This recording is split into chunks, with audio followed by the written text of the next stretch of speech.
Pourquoi la mer est-elle salée?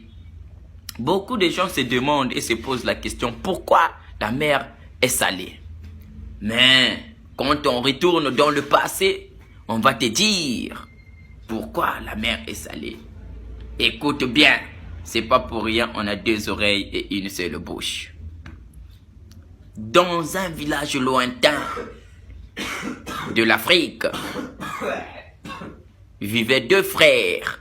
L'aîné s'appelait Mabiala et le petit s'appelait Mankenke.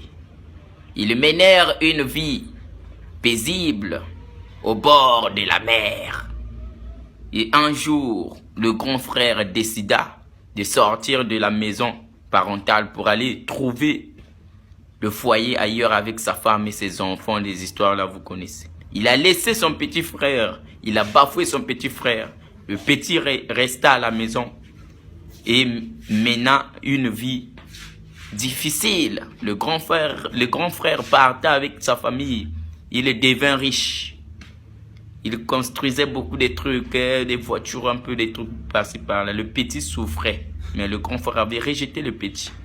Le petit, toujours dans la foi des cultes de l'Afrique et des traditions, il partait chaque soir au bord de la mer pour aller prier les esprits de la mer. Un soir, l'esprit de la mer s'est apparu. Il lui a dit, mon petit, je vois ta souffrance. Qu'est-ce que tu veux? Dis-moi tout ce que tu veux, je vais exaucer ton souhait. Le petit a dit, je veux quelque chose qui va me donner de l'argent. À l'époque, le sel était très cher. Et l'esprit lui a donné une cuvette. Et l'esprit lui a dit deux mots, des formules magiques. Si tu dis comme ça, le sel va apparaître. Si tu dis comme ça, le sel va disparaître. Prends la cuvette et pars faire un commerce du sel. Le petit a pris la cuvette. Il était parti à la maison et récitait la formule magique pour faire sortir du sel.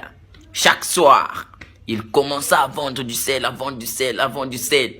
Il devint l'homme le plus riche du village et il y avait des rumeurs partout. Son grand frère décida alors de revenir à la maison pour venir voir le petit. Comment le petit a évolué plus que lui.